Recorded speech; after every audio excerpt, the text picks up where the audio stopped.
Queridos, todos nós vivemos em algum momento da nossa vida uma situação difícil. Nós ligamos a TV e pelos noticiários nós tomamos conhecimento de muitas situações difíceis, dolorosas, adversas, trágicas, que muitas pessoas estão no mundo todo.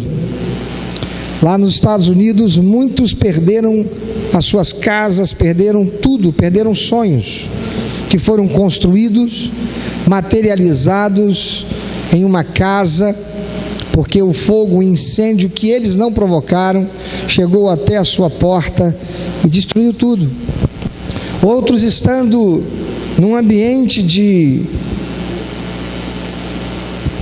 férias, num lugar paradisíaco, sem aviso, um tsunami varreu tudo e destruiu, inclusive levando alguns da sua parentela.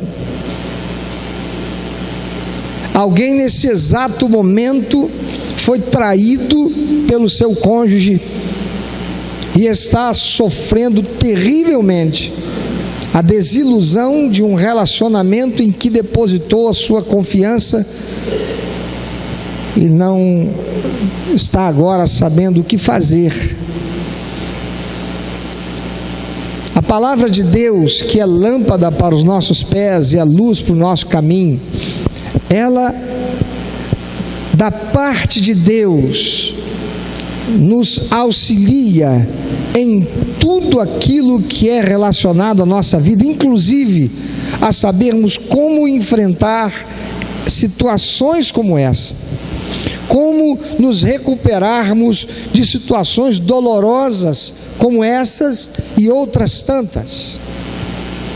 Muitos de nós, homens, sexo masculino, fomos criados com o famoso, aspas, homem não chora.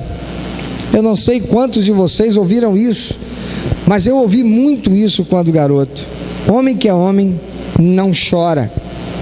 E por causa disso, muitos homens desenvolveram doenças oriundas da psicossomática, porque somatizaram as suas emoções, esconderam e foram guardando em algum momento da sua vida.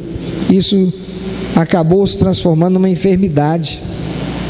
Muitos cristãos se tornaram enfermos também por razões psicossomáticas e outros até abandonaram a fé, porque foram ensinados que o crente que está firmado em Jesus não pode experimentar enfermidade e toda tragédia é consequência de pecado. Se está passando por um momento difícil, é porque pecou.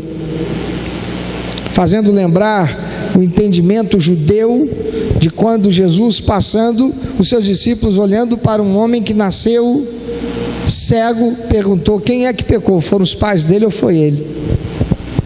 Ainda hoje há muitos cristãos que estão se deixando levar pela ignorância, por não conhecer a palavra de Deus, por coisas como essa. Experimentar o momento mau, a dor de uma separação, uma tragédia que se abata sobre nós, é algo muito duro e difícil de se lidar, e alguns simplesmente não sabem o que fazer para levantar a cabeça. Olhar para frente e recomeçar parece impossível naquele momento. Alguns ficam literalmente com as suas vidas paralisadas em função dessas circunstâncias adversas. Mas eu quero compartilhar com você algumas atitudes que você deve ter para enfrentar e se recuperar de uma situação trágica, uma crise, uma situação dolorosa, tragédia que se abateu sobre a sua vida, ou se vier a se abater sobre a sua vida. Primeiro, quando passando por uma situação como essa, libere a sua dor. Vamos falar isso? Libere a sua dor. Olha para quem está do seu lado, libere a sua dor. Fala isso para algumas pessoas. Você vai lembrar, você não vai lembrar de tudo que eu vou dizer aqui, mas você vai lembrar do mais importante ao longo dessa semana. Diga para essa pessoa, quando passando pelo momento de crise, libere a sua dor. As pessoas sentem todo tipo de emoção quando enfrentam crises, como medo, raiva, preocupação, depressão, ressentimento, desamparo, tristeza. A coisa mais importante quando se está experimentando essas emoções é que elas devem ser reconhecidas diante de Deus. Não é bom esconder as emoções ou negar que elas existam. Isso traz doença, isso traz enfermidade, isso piora a realidade num curto espaço de tempo. Então não esconda o que você está sentindo, libere as suas emoções, libere a sua dor, deixa ela sair. Deus criou em nós um sistema tão extraordinário, que é o nosso corpo humano. Ele colocou algumas coisas num processo que eu vou chamar de automático.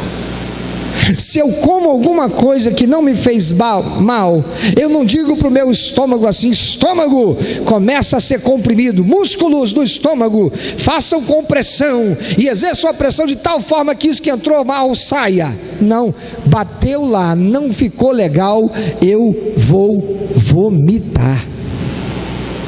Só quem não vomitou, levanta a mão aí até hoje na vida, desde que nasceu. Não existe. Alguém deu pelo menos uma gofada no papai ou na mamãe aí, quando criancinha. Não bateu bem no estômago, o organismo rejeita e põe para fora, e ao colocar para fora, aquele mal é cortado. Uma das coisas que, me ajudem aí, me corrijam se eu falar besteira agora aqui, os que são da área médica, mas uma das coisas importantes para quem está passando por um momento de um infarto, por exemplo, um problema de coração, é se essa pessoa vomita. Não foi isso que o médico falou? A minha sogra estava passando mal, do nada ela vomitou. Levamos ela para o hospital. Chegou lá, o médico disse, ele contou o que aconteceu. Falou: olha, foi salva por aquele vômito. Eu falei: eu nunca ouvi alguém dizer que foi salvo pelo vômito. Por quê? Porque aquilo fez com que o coração pegasse no tranco. Irmãos, quando estivermos sentindo dor, vomita a dor, põe para fora. Eu nunca vi ninguém sentir dor dizendo assim: que dor. Já viu? Não. Mas tem gente que esconde, não quer mostrar que está doendo. Ao fazer isso, nós estamos mascarando a verdade. E andar por aquilo que não é verdade não é bom. A coisa mais importante quando se está experimentando esse tipo de emoção é torná-la reconhecida diante de Deus. Eu não estou dizendo para você pegar e sair dizendo para todo mundo que está doendo. Eu não estou dizendo para você sair chorando, gritando, desesperado, ou você vomitar aquilo que vier na sua mente em função da dor que você está sentindo aos ouvidos de qualquer pessoa. Eu estou falando para que você reconheça a tua dor e a faça conhecida diante de Deus.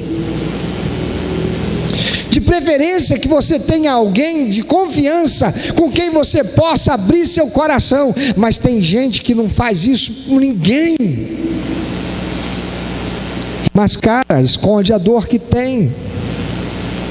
E quantas são as pessoas que estão ficando por aí entrevadas depois,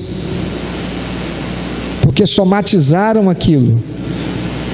A pressão arterial fica descontrolada, sobe, e quando vê tem que parar num hospital já todo torto.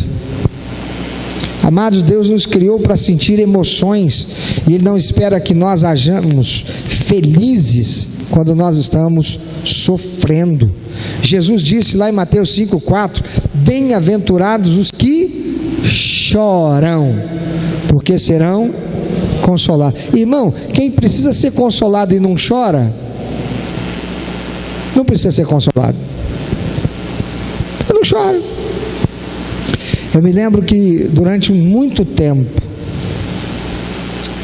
na minha juventude, eu vivia uma realidade muito difícil, eu tinha que trabalhar muito, eu tinha que lutar muito, e eu achava, eu acreditava, eu entendia que eu não podia ser fraco, e por causa disso, eu engoli o choro durante muito tempo, e passaram-se alguns anos, e eu vivia situações muito difíceis. Por resto, eu agora, depois que vim para Jesus, eu queria chorar e não conseguia, até que eu comecei a orar e pedir: Senhor, me faz chorar. Você já orou pedindo a Deus: Senhor, me faz chorar? Não é que eu precisava de um motivo, não, eu precisava conseguir chorar, eu não conseguia chorar, aquilo estava me fazendo muito mal, e eu tanto orei, que aqueles que conhecem, quantos estão aqui de quando eu cheguei aqui para essa igreja? Levanta a mão. Vocês se lembram qual era o meu apelido que vocês me deram? Pastor o quê? Pastor Chorão. Eu me lembro que no primeiro aniversário meu aqui, o que eu mais ganhei, adivinha o que foi? Caixa de lenço. Várias irmãs fizeram questão de me dar lenço bordado com o meu monograma. Pastor Chorão. Por quê? Porque eu chegava aqui, eu fazia um apelo, uma pessoa levantava a mão, eu me derramava aqui chorando. Eu pregava, fazia apelo, ninguém levantava a mão, eu terminava chorando, porque ninguém levantou a mão.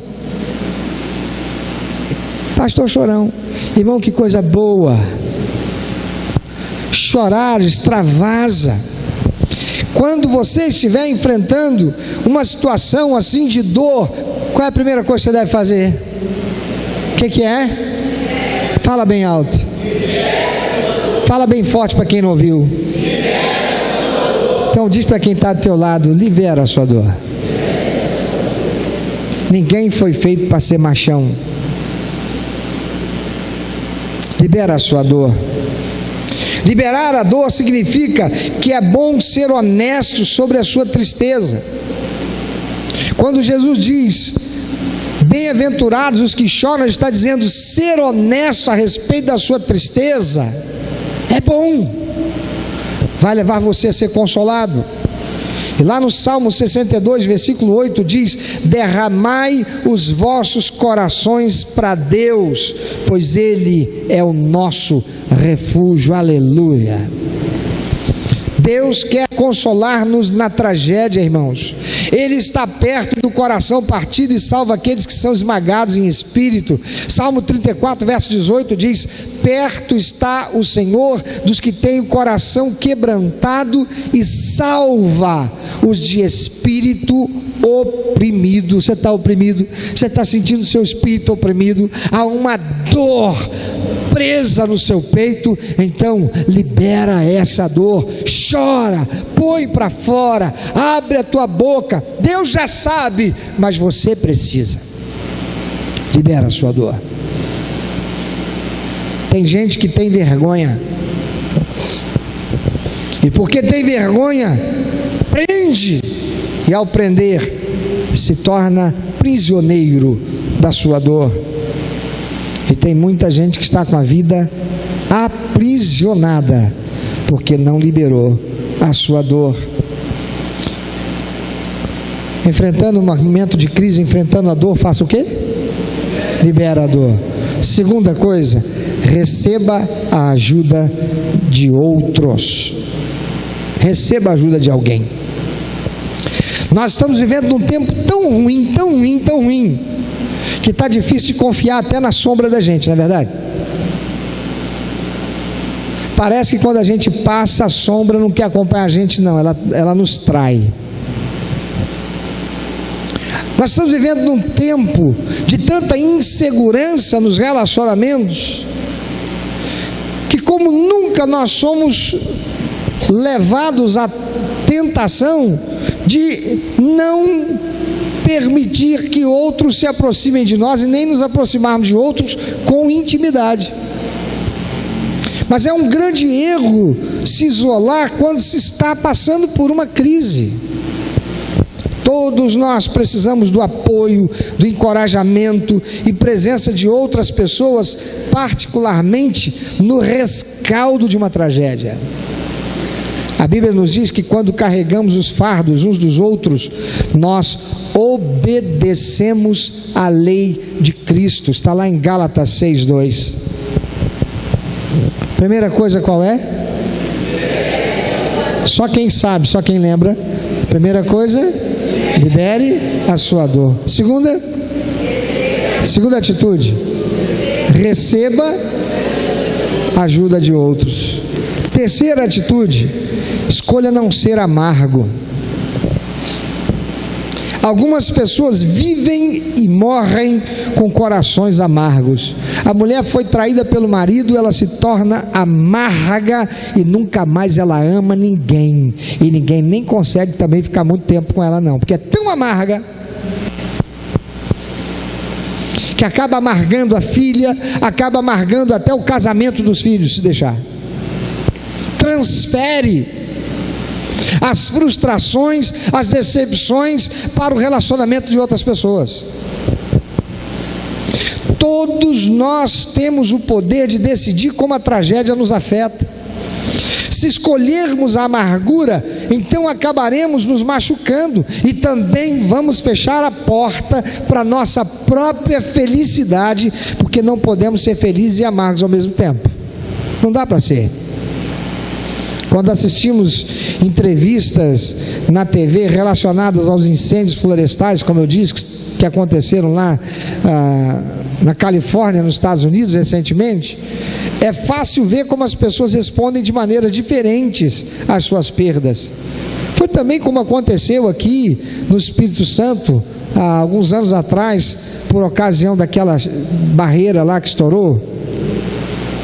A gente ouve testemunhos diferentes a respeito de um mesmo quadro, de uma mesma situação trágica. Algumas vítimas dizem: perdemos tudo e estamos tristes, mas ainda estamos juntos como uma família e vamos recompor, restaurar e reconstruir. Outros dizem: minha vida acabou, eu só não vejo como posso continuar daqui, eu não acredito que eu possa me recuperar, isso foi terrível demais, eu não vou conseguir nunca mais me recuperar. Amados, não há absolutamente nenhuma correlação na vida entre as nossas experiências e a nossa felicidade. Sabe por que não? Porque felicidade é construída com o meu presente. Olha para frente, olha para a sua vida lá na frente. Ela será o que você está fazendo ela ser hoje.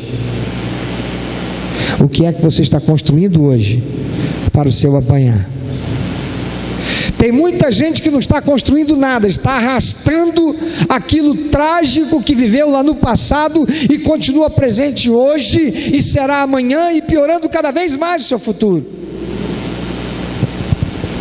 Mas nós podemos decidir não sermos amargos e darmos um adeus para aquele passado e olhar para a frente com otimismo e dizer: glória a Deus, eu perdi tudo.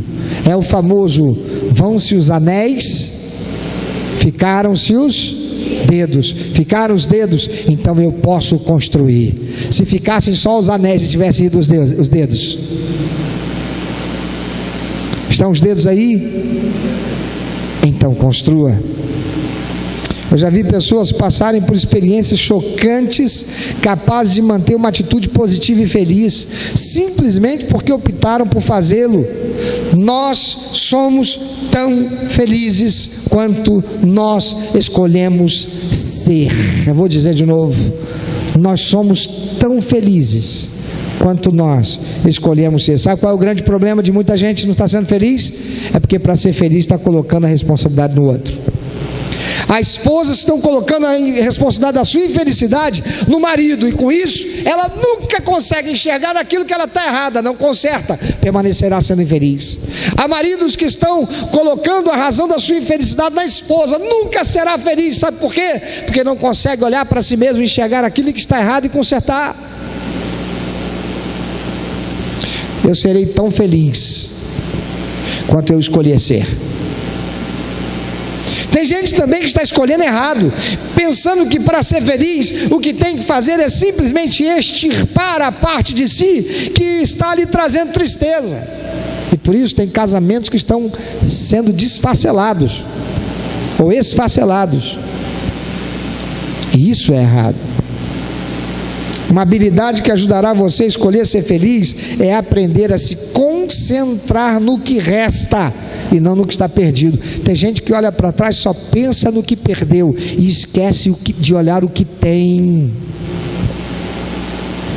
Eu perdi minha casa. Minha casa era construída perto de um morro. Os vizinhos foram jogando lixo, o outro foi lá arrancando as árvores. Quando vê só, um dia eu fui chegar em casa, não encontrei não mais a casa, encontrei uma barreira, desceu tudo e levou a minha casa toda. Eu perdi tudo, sento e fico chorando. Tem gente que fica sentado chorando, pensando no que perdeu, esquece até que lá dentro podiam estar os filhos. E mesmo sabendo que os filhos estão vivos, foram tirados a tempo, só olha para aquilo que perdeu, esquece de dar graças a Deus, dizer: eu perdi a casa, mas eu posso recomeçar, meus filhos estão aqui.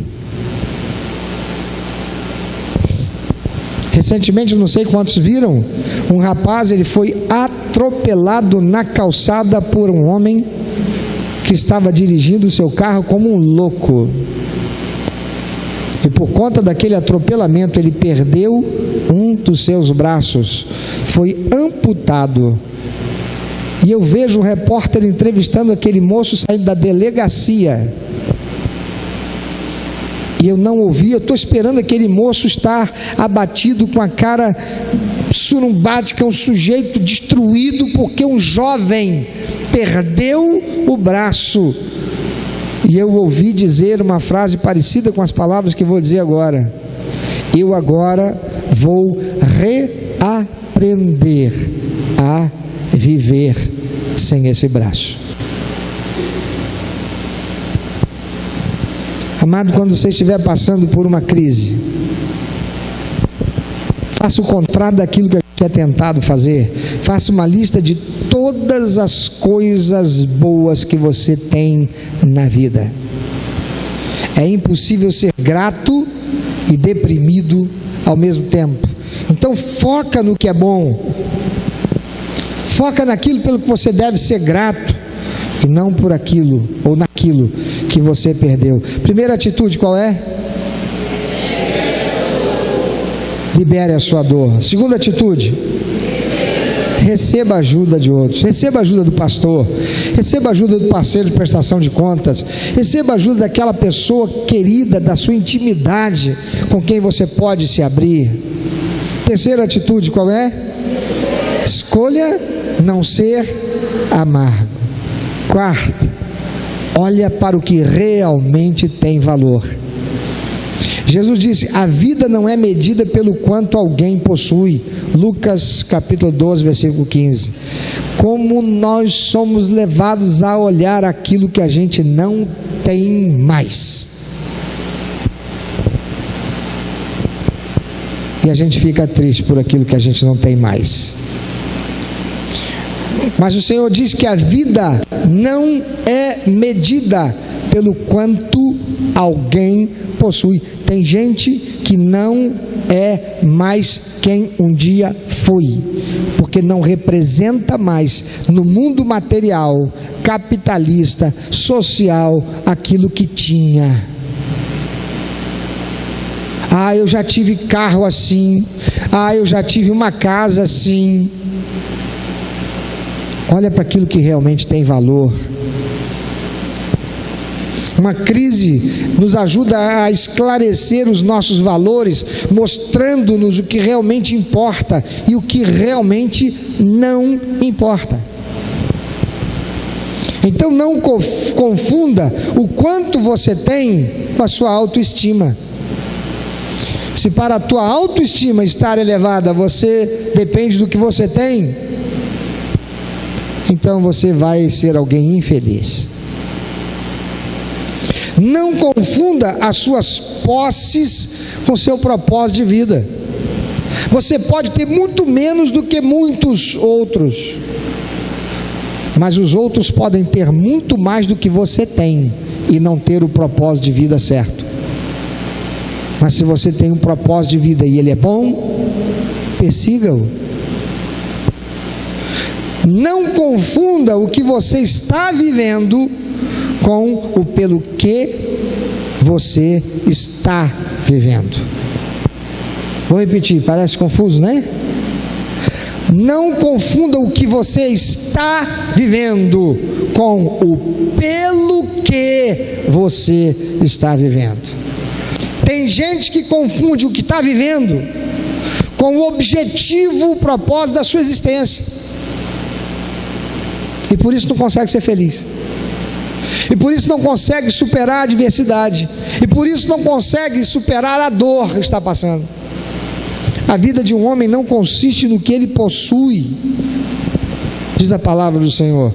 O mais caro do mundo não são as coisas, o que importa são os relacionamentos. Eu conheço gente que não tem casa própria, não tem carro, não tem iate e vive numa mansão, anda nos carros mais luxuosos e volta e meia está andando de iate. Você sabe quem é?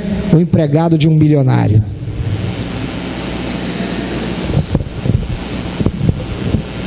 O milionário vive pensando em pagar as contas, em ganhar mais dinheiro, e acaba não tendo nem tempo para usufruir daquilo que tem. O empregado dele dirige o carrão dele, levando ele para cima e para baixo, não tem que pagar a conta daquilo. Ele não precisa colocar o combustível. Ele leva o patrão para comer nos melhores restaurantes, e ele, porque é empregado, o patrão não larga ele com fome, bota ele numa mesa lá no cantinho, dentro daquele salão, e ele vai comer o quê? Arroz, feijão, bife, batata frita. Aquele restaurante não faz isso. E aí o que ele vai comer? De repente ele está lá comendo escargot. Alguém disse assim: eca, é porque você não sabe o preço. O patrão não tem nem tempo às vezes para usufruir da lancha e a casa de praia, mas ele leva a família, e porque ele é um empregado de confiança, ele vai junto lá no iate do patrão, ele vai junto até a casa de praia com os amigos do filho dele, porque ele é a pessoa de confiança, ele não está pagando nada por aquilo. Ele não tem casa própria, ele não tem carro, ele não tem iate, e ele usufrui. Amado, o mais caro no mundo não são as coisas, o que importa são os relacionamentos. Quais são os relacionamentos saudáveis que você possui? Que no momento de dor se fazem presentes na sua vida. Primeira atitude para enfrentar a adversidade, a crise e se recuperar de uma situação dolorosa, qual é? Você pode falar com mais vontade quem está? Qual é o segundo? Receba a ajuda dos outros. Terceiro, escolha não ser amargo. Quarto, olhe para o que realmente tem valor. E por último, confia em Cristo. Confia em Cristo. O apóstolo Paulo disse assim: aprendi, ele está falando dele mesmo, aprendi a viver contente em toda e qualquer situação. Posso todas as coisas naquele que me fortalece. Por quê? Porque eu aprendi a confiar em Cristo. Filipenses 4, 11 e 13. Lá no Salmo 112, versículo 7, encontramos o salmista dizendo algo extraordinário.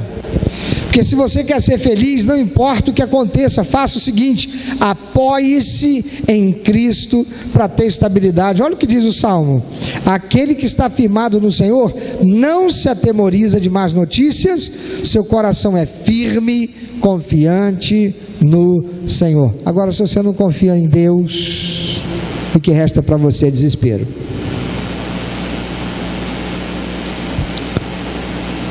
Outra coisa importante: primeiro, apoie-se em Cristo para ter estabilidade. Segundo, ouça a orientação de Cristo. Veja o que diz Jeremias, capítulo 29, versículo 11.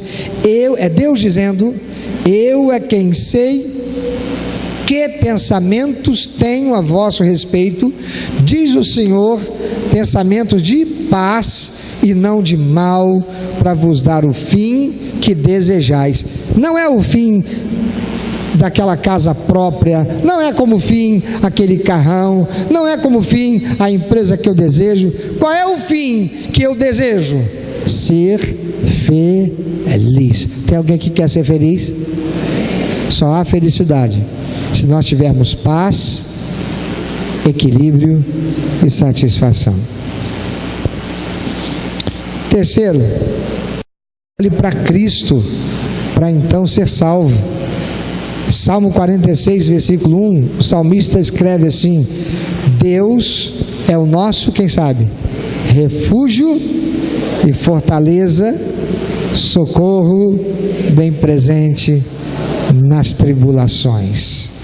Amados, uma crise cria um momento na sua vida quando você pode mudar a sua dependência para algo que nunca pode ser tirado de você.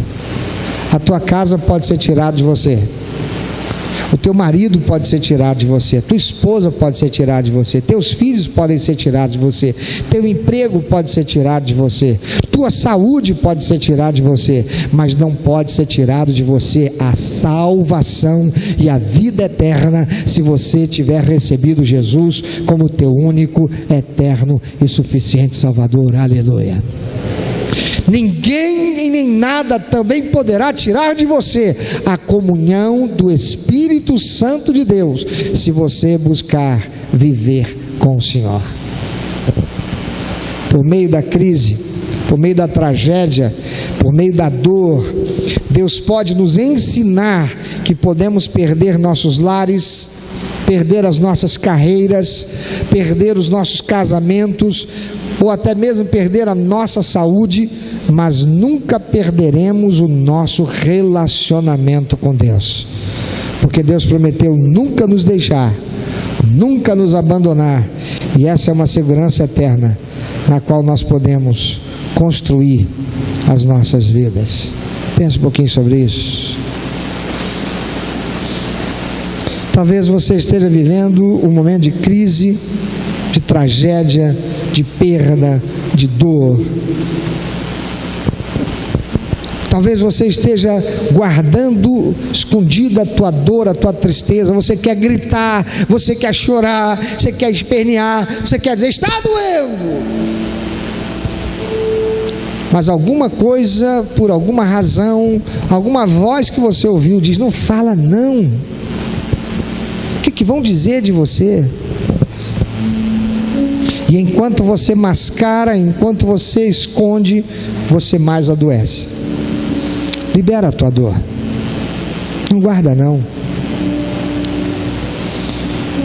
Talvez você esteja ouvindo também: guarda isso aí para você, hein? Não fala para ninguém não.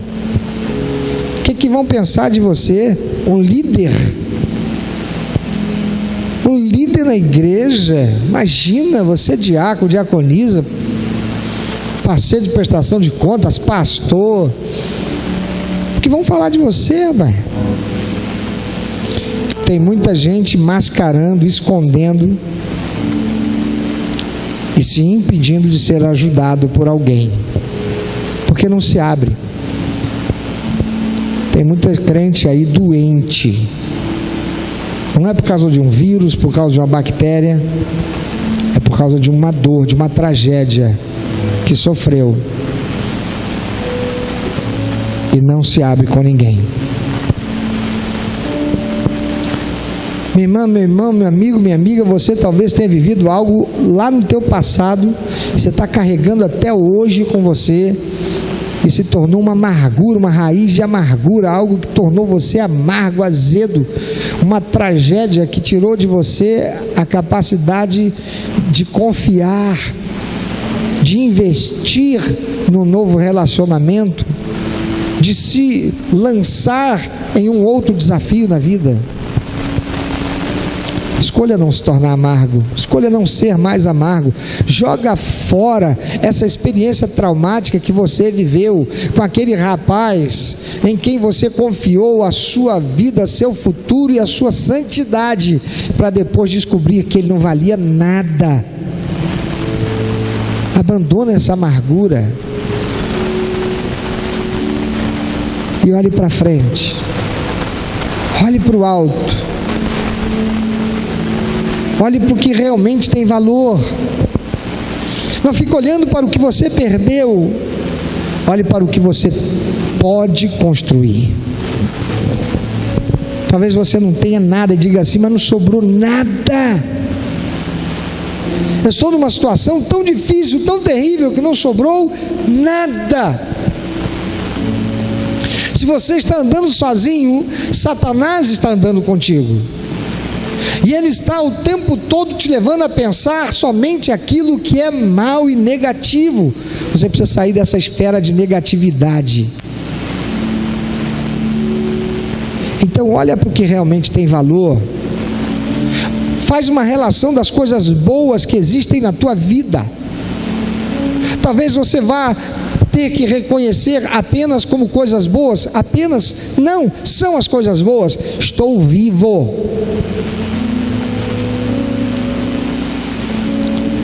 Talvez você não tenha mais nenhum diploma porque o fogo levou. Para comprovar a sua formação, aquela escola talvez já não exista mais. Mas você tem o conhecimento, isso não pode ser tirado de você. Faça um inventário das coisas boas que você tem, das coisas boas que ficaram. Faça uma relação delas. E olha para frente. Olha para aquilo que realmente tem valor. Conheci muita gente que começou do menos. Gente que quando recomeçou só tinha dívida. E acabou se tornando alguém muito bem sucedido. Porque olhou para o futuro. Você conhece essas expressões? O não eu já tenho. O não já é certo. Então com não você sabe que você já pode contar. Então siga em frente. Ouse. Coloque fé. Olha para o que realmente tem valor. O que tem valor é você. Você tem valor. Os teus relacionamentos, eles têm valor. Os pais que você tem que te amam, teu cônjuge, teus filhos, as pessoas queridas do teu relacionamento, o relacionamento com Deus. Confie em Cristo. Com Cristo no barco, tudo vai muito bem. E o temporal vai passar. E ao fazer isso, apoie-se nele para você ter estabilidade. Ouça a orientação dele na sua palavra, a Bíblia Sagrada. Olhe para ele e mantenha firmados os seus olhos nele. E você encontrará salvação. Não seja apenas alguém que visita a igreja de Cristo. Seja alguém que verdadeiramente tem uma aliança com ele. Que vai encontrar na igreja de Cristo um ambiente de aceitação, de acolhimento, um lugar de vida para abençoar você. Um lugar de pessoas imperfeitas que perderam tudo e reconheceram, na verdade, que nada tinham que valesse a pena, porque estavam mortos e condenados ao inferno por causa dos seus pecados, e que somente pela graça salvadora de Cristo foi possível serem tornados filhos de Deus. E venha também tenha a sua vida transformada, restaurada. Reconstrua. Você vai experimentar a boa, perfeita e agradável vontade de Deus. E vai cantar um hino de vitória ali na frente, junto conosco, que vamos nos alegrar com você.